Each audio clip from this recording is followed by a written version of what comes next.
Chapter 16, Revival at Troy and at New Lebanon. Early in the autumn of this year, 1826, I accepted an invitation from the Reverend Dr. Beeman and his session to labor with them in Troy for the revival of religion. At Troy, I spent the fall and winter, and the revival was powerful in that city.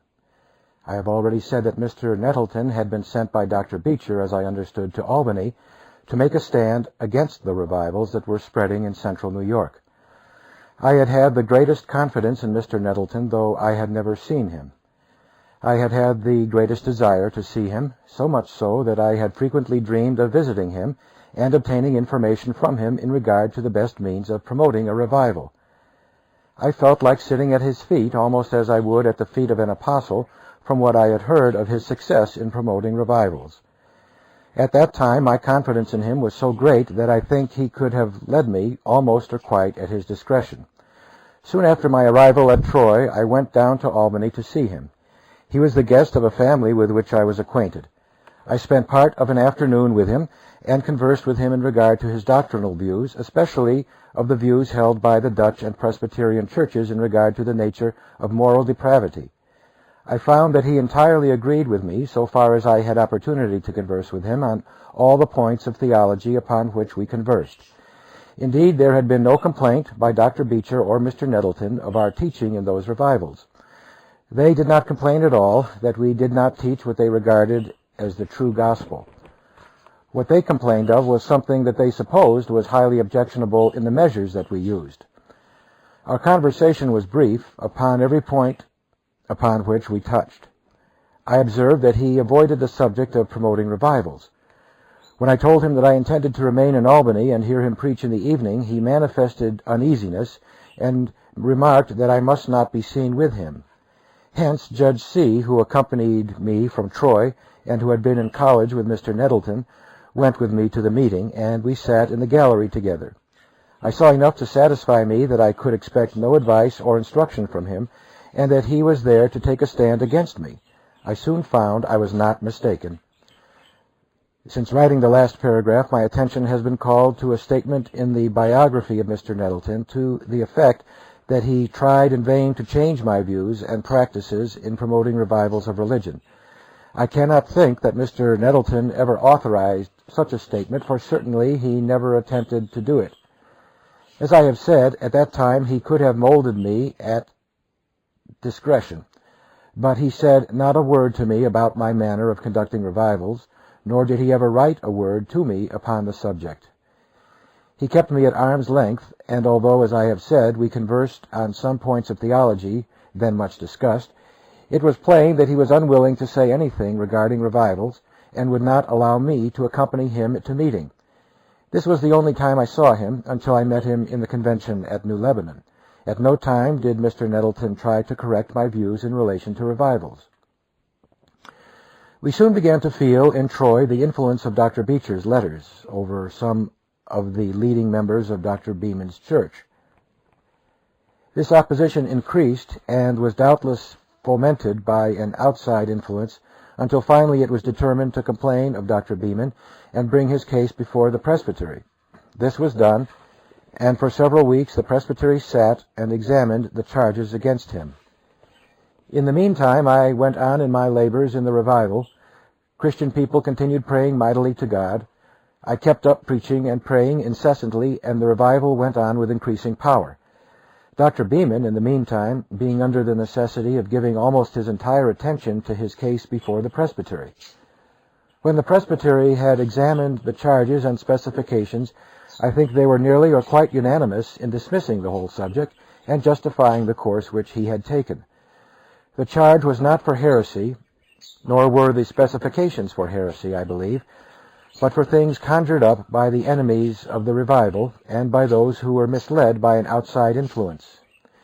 In the midst of the revival, it became necessary that I should leave Troy for a week or two and visit my family at Whitesboro. While I was gone, Reverend Horatio Foote was invited by Dr. Beeman to preach. I do not know how often he preached, but this I recollect, that he gave great offense to the already disaffected members of the church. He bore down upon them with the most searching discourses, as I learned. A few of them finally made up their minds to withdraw from the congregation. They did so and established another congregation, but this was after I had left Troy. I do not recollect how long. The failure of this effort to break Dr. Beeman down considerably discomfited the outside movement in opposition to the revival. A great many very interesting incidents occurred during this revival that I must pass in silence, lest they should appear to reflect too severely on the opposers of the work. In this revival, as in those that had preceded, there was nothing a very earnest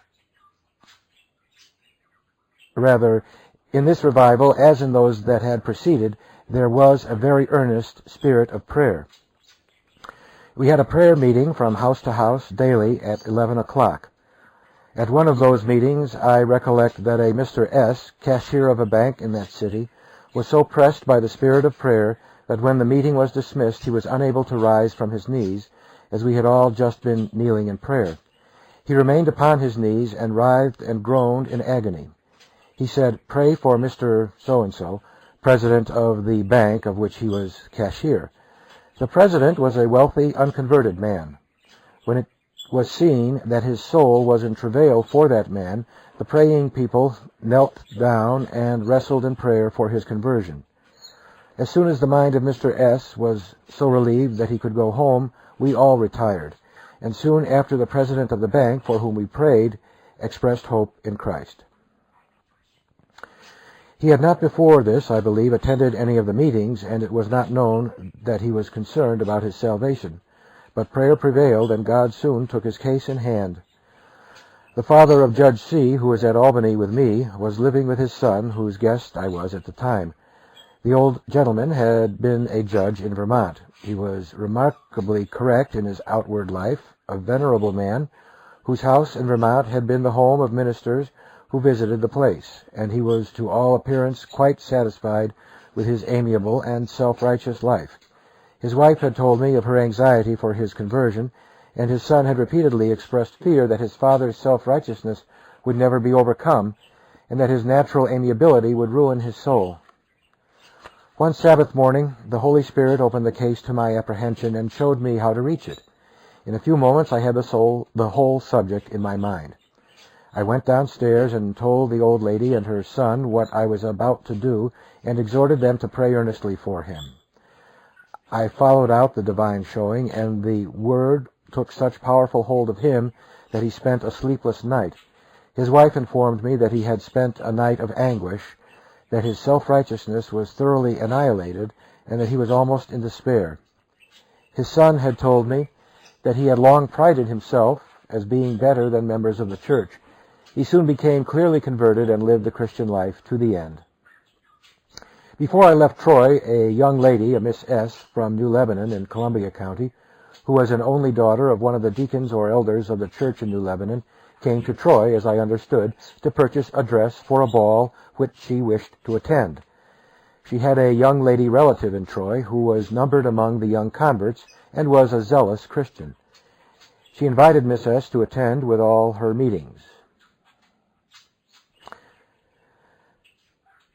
She invited Miss S. to attend with her all the meetings. This aroused the enmity of her heart. She was very restive, but her cousin pleaded with her to stay from day to day and to attend the meetings until before she left she was thoroughly converted to Christ. As soon as her eyes were opened and her peace was made with God, she went immediately home and began her labors for a revival in that place. Religion in New Lebanon was at that time in a very low state. The young people were nearly all unconverted, and the old members of the church were in a very cold and inefficient state.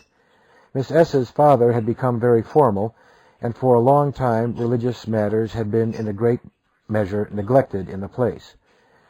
They had an aged minister, a good man, I trust, but a man that did not seem to know how to perform revival work.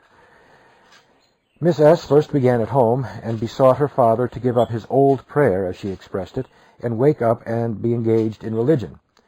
As she was a great favorite in the family, and especially with her father, her conversion and conversation greatly affected him. He was very soon aroused and became quite another man, and felt deeply that they must have a revival of religion. The daughter went also to the house of her pastor, and began with a daughter of his who was in her sins. She was soon converted, and they too united in prayer for a revival of religion and went to work from house to house in stirring up the people. In the course of a week or two, there was so much interest excited that Miss S. came out herself to Troy to beg me to go there to preach. She was requested to do so by the pastor and by members of the church. I went out and preached. The Spirit of the Lord was poured out, and the revival soon went forward with great power. Very interesting incidents occurred almost every day. Striking conversations were multiplied, and a great and blessed change came over the religious aspects of the whole place. Here we were out of the region, poisoned by the influence of the opposition raised by Dr. Beecher and Mr. Nettleton. Consequently, we heard but little opposition at this place during the revival, especially from professors of religion. Everything seemed to go on harmoniously, so far as I know, in the church. They were soon led to feel that they greatly needed a revival and seemed to be very thankful that God had visited them. Most of the prominent men in the community were converted. Among these was a Dr. W., who was said to be an infidel. He at first manifested a good deal of hostility to the revival and declared that the people were mad. But he was made a particular subject of prayer by Miss S. and some others who laid hold upon his case and who had great faith that, notwithstanding his fiery opposition, he would soon be converted.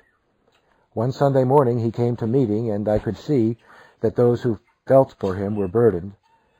Their heads were down, and they were in a prayerful state during nearly the whole sermon. It was plain, however, before night that the doctor's opposition began to give way.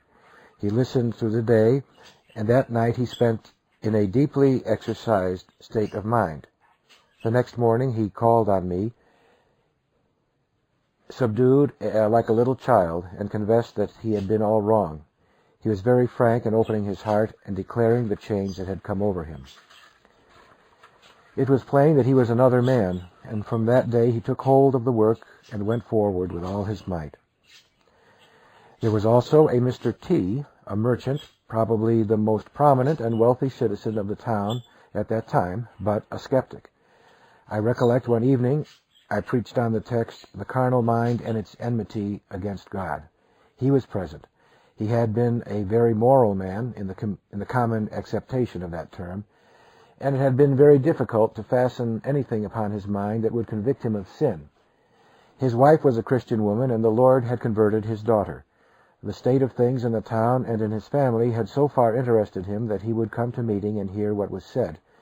The next day, after this sermon on moral depravity, he confessed himself convinced. He told me it came home to him with restless power. He saw it was all true, and assured me his mind was made up to serve the Lord the rest of his life. I recollect also that John T. Avery, a noted evangelist who labored in many places for many years, was present at that meeting. His family lived in New Lebanon. He was born and brought up there, and was at this time a lad, perhaps 15 or 16 years of age.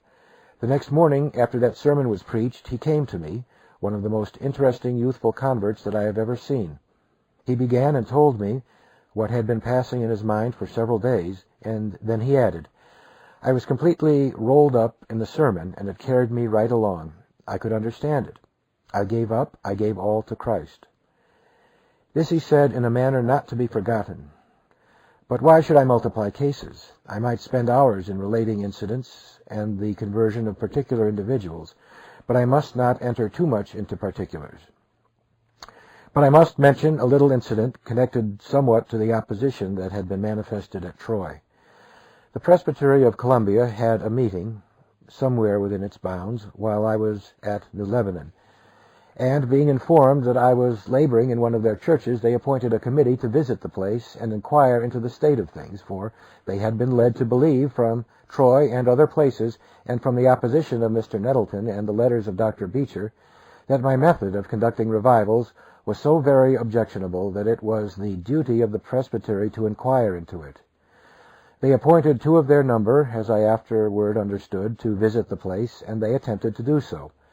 As I afterward learned, though I do not recollect to have heard it at the time, the news reached New Lebanon of this action of the presbytery, and it was feared that it might create some division and make some disturbance if this committee came. Some of the most engaged Christians made this a particular subject of prayer, and for a day or two before the time when they were expected, they prayed much that the Lord would overrule this thing and not suffer it to divide the church or introduce any element of discord. The committee were expected to be there on the Sabbath and attend the meetings, but the day before a violent snowstorm set in, and the snow fell so deep that they found it impossible to get through, were detained over the Sabbath, and on Monday found their way back to their own congregations. Those brethren were the Reverend J.B. and the Reverend Mr. C. Mr. C. was pastor of the Presbyterian Church at Hudson, New York, and Mr. B. was pastor of the Presbyterian Church in Chatham, a village some 15 or 16 miles below Albany. Soon after this, I received a letter from Mr. B. informing me that the Presbytery had appointed him one of a committee to visit me and make some inquiry in regard to my mode of conducting revivals, and inviting me to come and spend the Sabbath with him and preach for him. I did so. As I understood afterward, his report to the Presbytery was that it was unnecessary and useless for them to take any further action in this case, that the Lord was in the work, and they should take heed lest they be found fighting against God. I heard no more of opposition from that source. I have never doubted that the Presbytery of Columbia were honestly alarmed at what they had heard. I have never called in question the propriety of the course which they took, and I ever admired their manifest honesty in receiving testimony from proper sources. So far as I know, they thereafter sympathized with the work that was going on. About this time, a proposition was made by somebody, I know not who, to hold a convention or consultation on the subject of conducting revivals. Correspondence was entered into between the Western brethren who had been engaged in those revivals and the Eastern brethren who had been opposing them. It was finally agreed to hold the convention on a certain day, I think in July of 1827, in New Lebanon, where I had been laboring.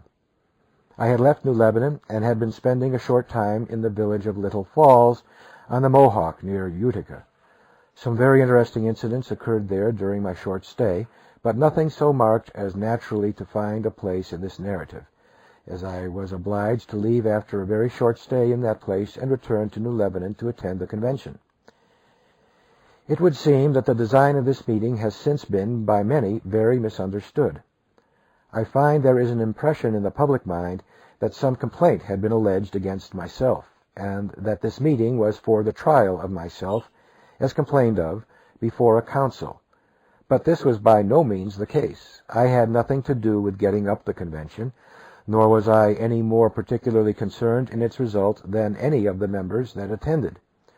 The design was to get at the facts of those revivals that had been so much opposed, to consult in reference to them, compare views, and see if we could not come to a better understanding than had existed between the Eastern opposers of the revivals and the brethren who had been instrumental in promoting them. I arrived in New Lebanon a day or two before the convention met. On the appointed day, the invited members arrived. They were not men that had been appointed by any ecclesiastical bodies, but they had been invited by the brethren most concerned, East and West, to come together for consultation. None of us were men representing any churches or ecclesiastical bodies whatever. We came together with no authority to act for the church or any branch of it, but simply, as I have said, to consult, to compare views, to see if anything was wrong in fact, and if so, to agree to correct what was wrong on either side. For myself, I supposed that as soon as the brethren came together and exchanged views and the facts were understood, that the brethren from the East who had opposed the revivals, especially Dr. Beecher and Mr. Nettleton, would see their error, and that they had been misled, and that the thing would be disposed of, for I was certain that the things of which they complained in their letters had no foundation in fact. Of the brethren that composed this convention, I can remember the following. From the East, there were Dr. Beecher and Mr. Nettleton, Dr. Joel Hawes from Hartford, Dr. Dutton from New Haven, Dr. Humphrey, president of Amherst College, Reverend Justin Edwards of Andover, and a considerable number of other brethren whose names I do not now recollect. From the West, that is from central New York, where those revivals had been in progress, there were Dr. Beeman of Troy, Dr. Lansing of Auburn, Mr. Aiken of Utica, Mr. Frost of Whitesboro, Mr. Gillette of Rome, Mr. Coe of New Hartford, Mr. Gale of Western, Mr. Weeks of Paris Hill, and perhaps some others whose names I do not now recollect, and myself. We soon discovered that some policy was on foot in organizing the convention on the part of Dr. Beecher. However, we regarded it not. The convention was organized, and I believe Dr. Humphrey presided as moderator. There was not the least unkindness of feeling, that I know of, existing among the members of the convention toward each other. It is true that the members from the West regarded with suspicion Mr. Weeks, as I have already intimated, as being the man who was responsible in a considerable degree for the misapprehension of the Eastern Brethren. As soon as the convention was duly organized and the business before us was stated and understood, the inquiry was raised by the brethren from the West in regard to the source whence Dr. Beecher and Mr. Nettleton had received their information. We had been particularly solicitous to find out who it was that was misleading those brethren and giving them such a view of the revivals as to make them feel justified in the course they were taking. We wanted to know whence all this mysterious opposition had proceeded. We therefore raised the inquiry at once, and wished to know of those brethren from what source they had received their information as touching those revivals. It was discovered at once that this was an embarrassing question. I should have observed before, and now wish to be distinctly understood to say, that no opposition had been manifested by any of the ministers from the East who attended the convention, except Dr. Beecher and Mr. Nettleton. It was not difficult to see from the outset that Dr. Beecher felt himself committed, and that his reputation was at stake. That as his letters, some of them, had found their way into the public prints, he would be held responsible for them, should they not prove to have been called for. It was very plain that he and Mr. Nettleton were both very sensitive. It was also very apparent that Dr. Beecher had secured the attendance of these most influential of the New England ministers in order to sustain himself before the public and justify himself in the course he had taken. As for Mr. Nettleton, Dr. Beecher had assured him that he would be sustained by New England, and that all the New England church judicatories would speak out in his favor and sustain him. When the question was raised as to the sources of the information, Dr. Beecher replied, "We have not come here to be catechized, and our spiritual dignity forbids us to answer any such questions." For myself, I thought this was strange, that when such letters had been written and published as had appeared in opposition to those revivals, when such things had been affirmed as facts, which were no facts at all, and when such a storm of opposition had been raised throughout the length and breadth of the land, and we had come together to consider the whole question, that we were not allowed to know the source from which their information had been obtained. But we found ourselves utterly unable to learn anything about it. The convention sat several days, but as the facts came out in regard to the revivals, Mr. Nettleton became so very nervous that he was unable to attend several of our sessions. He plainly saw that he was losing ground, and that nothing could be ascertained that could justify the course that he was taking. This must have been very visible also to Dr. Beecher. I should have said before that when the question came up how the facts were to be learned about those revivals, Dr. Beecher took the ground that the testimony of those brethren from the West who had been engaged in promoting them should not be received, that as we were in a sense parties to the question and had been ourselves the object of his censure, it was like testifying in our own case, that we were therefore not admissible as witnesses, and the facts should not be received from us. But to this the brethren from the East would not listen for a moment. Dr. Humphrey very firmly remarked that we were the best witnesses that could be produced, that we knew what we had done, and what had been done in those revivals of religion, that we were therefore the most competent and the most credible witnesses, and that our statements were to be received without hesitation by the convention. To this, so far as I know, there was universal agreement with the exception of Dr. Beecher and Mr. Nettleton. This decision, however, it was very plain at the time, greatly affected both Dr. Beecher and Mr. Nettleton. They saw that if the facts came out from the brethren who had witnessed the revivals, who had been on the ground and knew all about them, they might entirely overrule all the misapprehensions and all the misstatements that had been made and entertained upon the subject. Our meeting was very fraternal throughout. There was no sparring or bitterness manifested, but with the exception of the two brethren whom I have named, Dr. Beecher and Mr. Nettleton, the brethren from the East appeared candid and desirous to know the truth, and glad to learn what the particulars of the Western revivals were. There were several points of discussion during the convention, especially one on the propriety of women taking any part in social meetings. Dr. Beecher brought up that objection and argued it at length, insisting upon it that the practice was unscripturable and inadmissible. To this Dr. Beeman replied in a very short address, showing conclusively that this practice was familiar to the apostles, and that in the 11th chapter of Corinthians, the apostle called the attention of the church to the fact that Christian women had given a shock to Eastern ideas by their practice of taking part and praying in their religious meetings without their veils.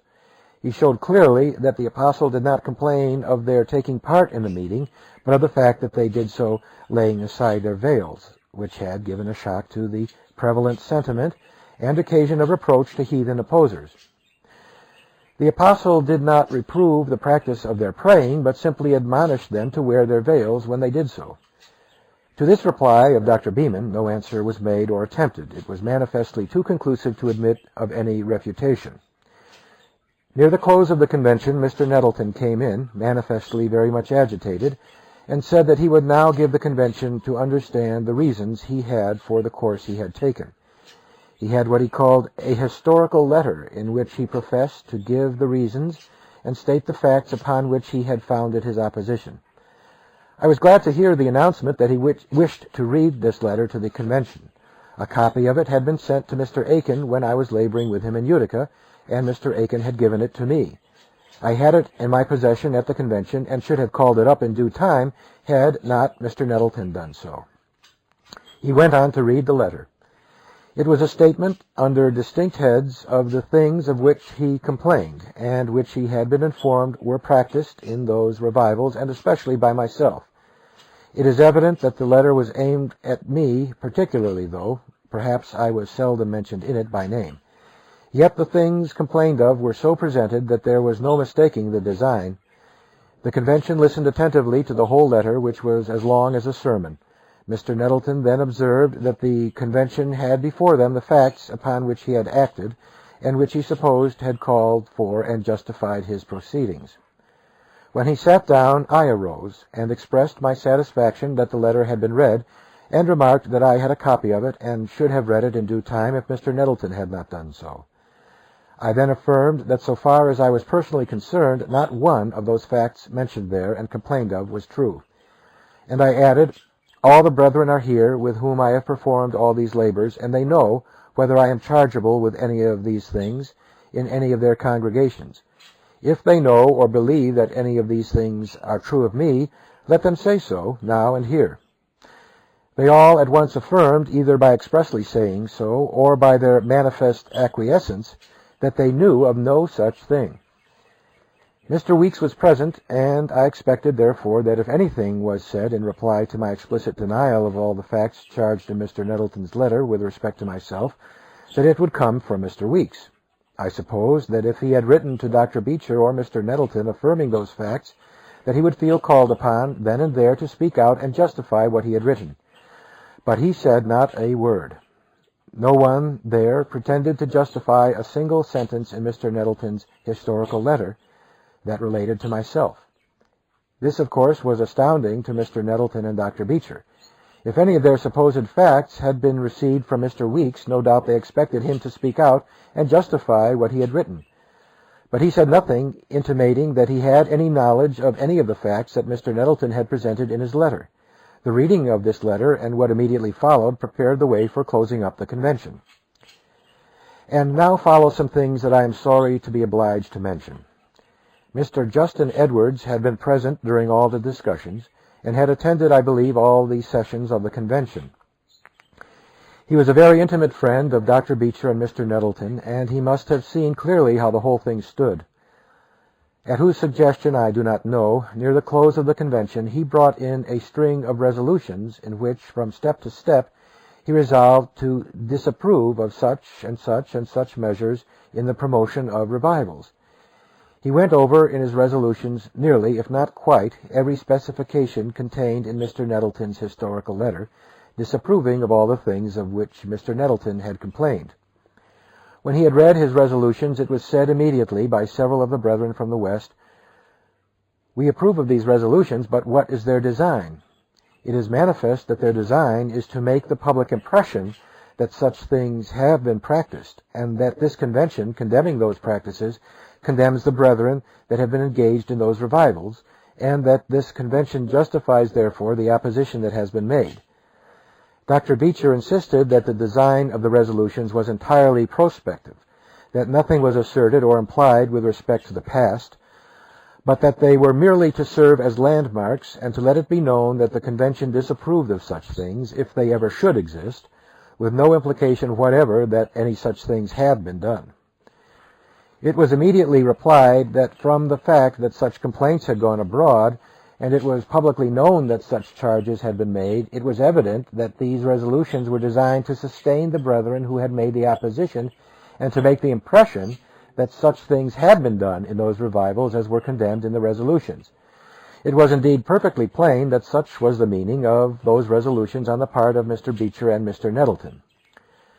The brethren from the West said, "Of course we shall vote for these resolutions. We believe in these things as much as you do, and we as much disapprove of the practices condemned in these resolutions as you do yourselves. Therefore we cannot help voting for them. But we believe that they are intended to justify this opposition, to have a retrospective rather than a prospective application." However, we passed the resolutions, I believe, unanimously, and I recollect saying that, for my part, I was willing that these resolutions should go forth, and that all the facts should be left to the publication and adjudication of the solemn judgment. I then proposed that before we dismissed, we should pass a resolution against lukewarmness in religion, and condemning it as strongly as any of the practices mentioned in the resolutions. Dr. Beecher declared that there was no danger of lukewarmness at all, whereupon the convention adjourned sine die. How the publication of the whole proceedings was received by the public, I need not say. In the second volume of the biography of Dr. Beecher, page 101, I find the following note by the editor. He says, "A careful perusal of the minutes of this convention has satisfied us that there was no radical difference of views between the Western brethren and those from New England, and that but for the influence of one individual, the same settlement might have been made there, which was afterward effected in Philadelphia. This is no doubt true. The fact is that had not Mr. Nettleton listened to false reports and got committed against those revivals, no convention would have been held upon this subject or thought of. It was all the more wonderful that he should have credited such reports, since he had so often been made the subject of manifold misrepresentations. But he was nearly worn out, had become exceedingly nervous, and was, of course, fearful and easily excited, and withal had the infirmity, attributed to him by Dr. Beecher in his biography, of never giving up his own will. I am sure that I say this without entirely kind feeling toward Mr. Nettleton. I am sure that I say this with entirely kind feeling toward Mr. Nettleton. I never entertained or had any other. After this convention, the reaction of public feeling was overwhelming. Late in the fall of the same year, I met Mr. Nettleton in the city of New York. He told me he was there to give his letters against the Western revivals to the public in pamphlet form. I asked him if he would publish his historical letter, which he had read before the convention. He said he must publish his letters to justify what he had done. I told him if he published that letter, it would react against himself, as all who were acquainted with those revivals would see that he was acting without a valid reason. He replied that he should publish his letters and would risk the reaction. He published several other letters, but that one he did not publish so far as I could learn. If it had been true, the publication of it would have made the impression that his opposition had been called for. But as it was not true, it was well for him that he did not publish it. Here I must take a slight notice of things I find in Dr. Beecher's biography, about which I think there must have been some misunderstanding. The biography represents him as having justified his opposition to those revivals, that is, to the manner in which they were conducted, until the day of his death, and as having maintained that the evils complained of were real and were corrected by the opposition. If this was his opinion after that convention, he must still have believed that the brethren who testified that no such things had been done were a set of liars, and he must have wholly rejected our united testimony. But as he and Mr. Nettleton were exceedingly anxious to justify their opposition, if they still believed those statements in the historical letter were to be true, why did they not publish it, and appeal to those who were on the ground and witnessed the revivals? Had the letter been true, its publication would have been their justification. If they still believed it true, why was it not published with Mr. Nettleton's other letters? That the developments made at that convention had shaken the confidence of Dr. Beecher in the wisdom and justice of Mr. Nettleton's opposition, I had inferred from the fact that during my labors in Boston, a year and a half after the convention, and after Mr. Nettleton's letters were published, Dr. Beecher, speaking of that convention, remarked that after that he, quote, would not have had Mr. Nettleton come to Boston for $1,000, unquote. Is it possible that until his death Dr. Beecher continued to believe that the pastors of those churches where those revivals occurred were liars, and had not to be believed in regard to the facts which must have been within their personal knowledge? I find in the biographies of Dr. Beecher and Mr. Nettleton much complaint of the bad spirit that prevailed in those revivals. Their mistake lies in their attributing a spirit of denunciation on the wrong side. I never heard the name of Dr. Beecher or Mr. Nettleton mentioned during those revivals in public that I recollect, and certainly not censoriously. They were never, even in private conversation, spoken of, to my knowledge, with the least bitterness. The friends and promoters of those revivals were in sweet Christian spirit and as far as possible from being denunciatory. If they had been in a denunciatory spirit, those blessed revivals could never have been promoted by them, and the revivals could never have turned out as gloriously as they did. No, the denunciation was on the side of the opposition. A quotation from Dr. Beecher's biography will illustrate the animus of the opposition. In the second volume, page 101, Dr. Beecher is represented as saying to me at the convention at New Lebanon, "Finney, I know your plan, and you know I do. You mean to come to Connecticut and carry a streak of fire to Boston. But if you attempt it, as the Lord liveth, I'll meet you at the state line and call out all the artillerymen and fight every inch of the way to Boston, and then I'll fight you there." Unquote. I do not remember this, but as Dr. Beecher does, let me illustrate the spirit of his opposition. The fact is, he was grossly deceived at every step. I had no design, nor desire to go to Connecticut, nor to Boston. The above and many other things which I find in his biography show how completely he was deceived, and how utterly ignorant he was of the character and motives and doings of those who had labored in those glorious revivals. I write these things with no pleasure. I find much in this biography that surprises me, and leads me to the conclusion that by some mistake Dr. Beecher has been misunderstood and misrepresented, but I pass by other matters. After this convention, I heard no more of the opposition of Dr. Beecher and Mr. Nettleton. Opposition in that form has spent itself. The results of the revivals were such as to shut the mouths of gainsayers and convince everybody that they were indeed pure and glorious revivals of religion, and as far from anything objectionable as any revivals that ever were witnessed in this world.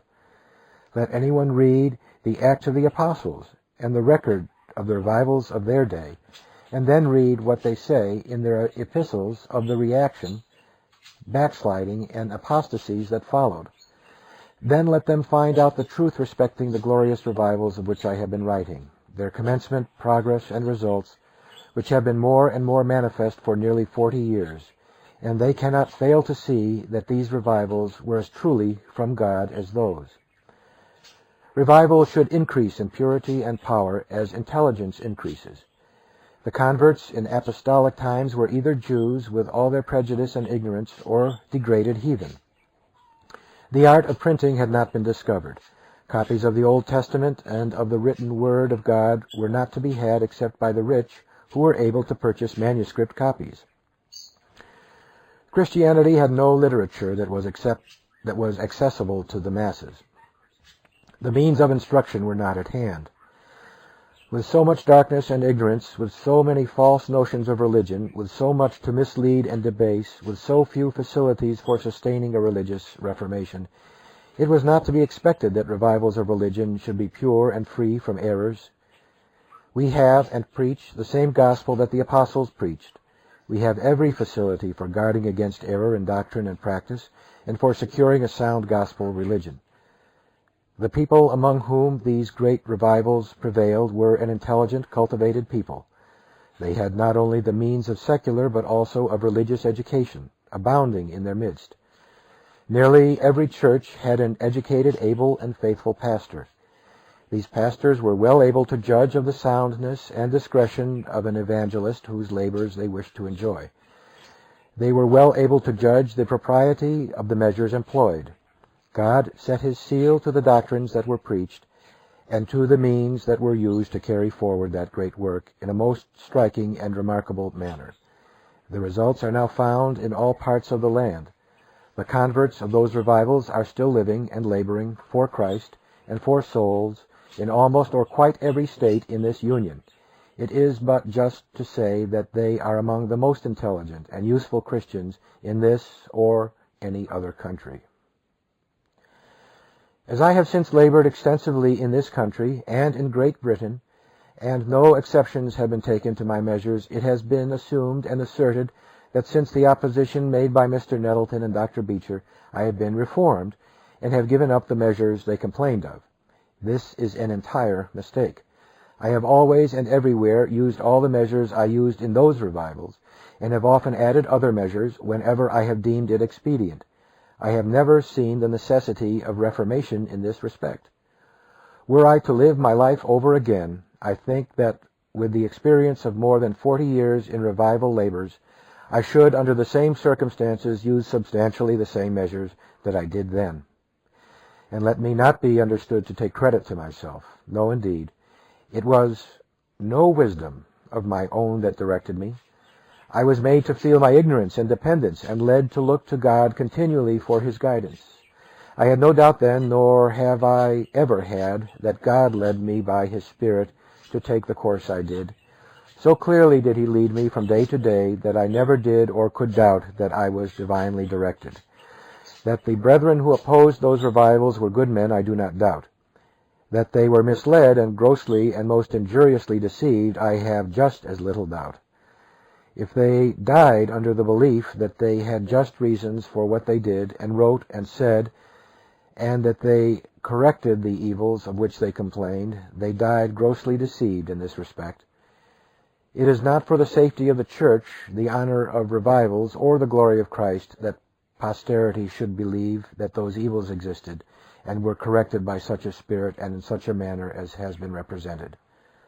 I should have remained silent had not so marked an effort been made to perpetuate and confirm the delusion that the opposition to those revivals was justifiable and successful. The fact is, it was neither.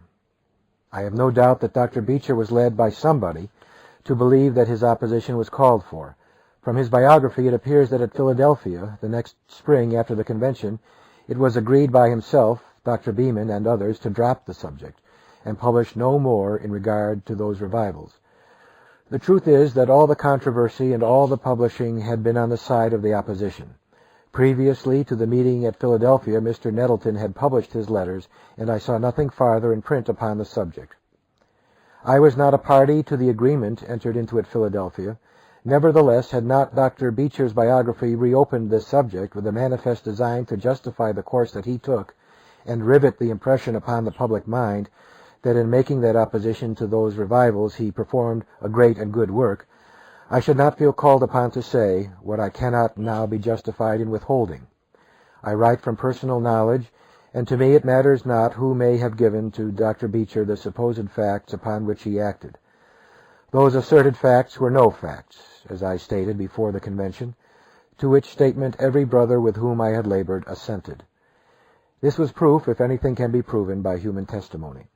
This testimony, it would seem, Dr. Beecher did not believe, if his biographer has not misrepresented him. And what will the churches in Oneida County say to this? Can they believe that such men as Dr. Aiken, Reverend John Frost, Reverend Moses Gillette, Reverend Mr. Coe, and the other men from that county who attended that convention deliberately falsified upon a subject which was within their own personal knowledge?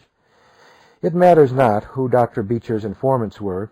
Certainly none of the pastors where those revivals prevailed ever gave him any information that justified his course, and no other men understood the matter as well as they did.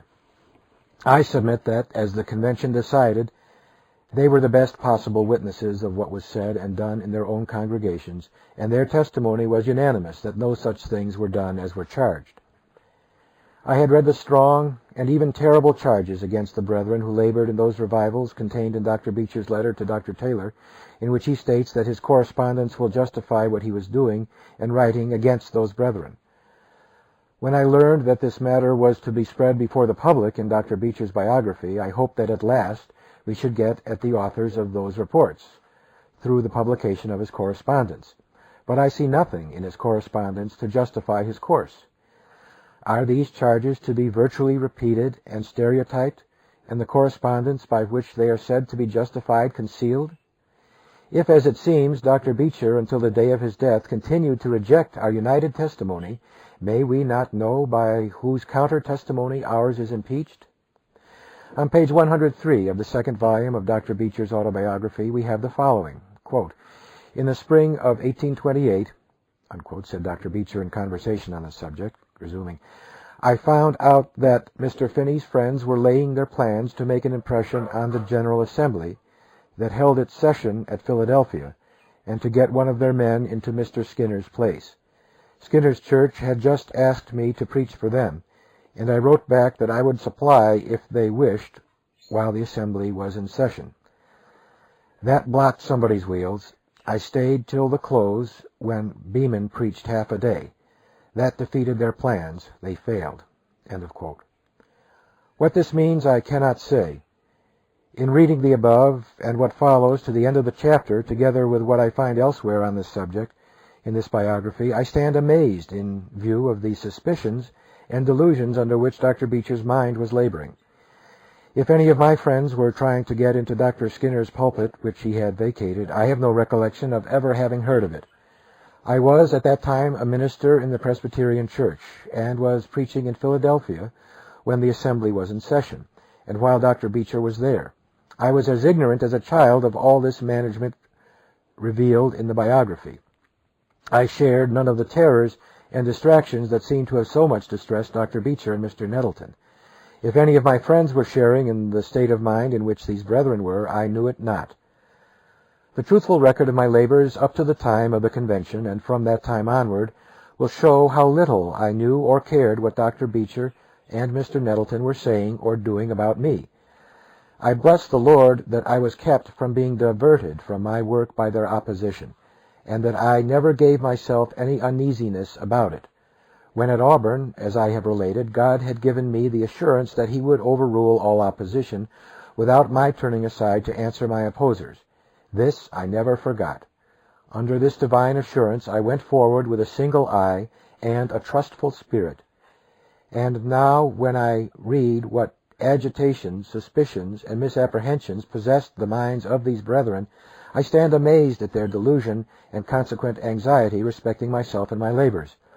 At the very time that Dr. Beecher was in Philadelphia, managing with members of the General Assembly as related in his biography, I was laboring in that city, and had been for several months in different churches in the midst of a powerful revival of religion, perfectly ignorant of Dr. Beecher's errand there. I cannot be too thankful that God kept me from being agitated and changed in my spirit or views of labor by all the opposition of those days.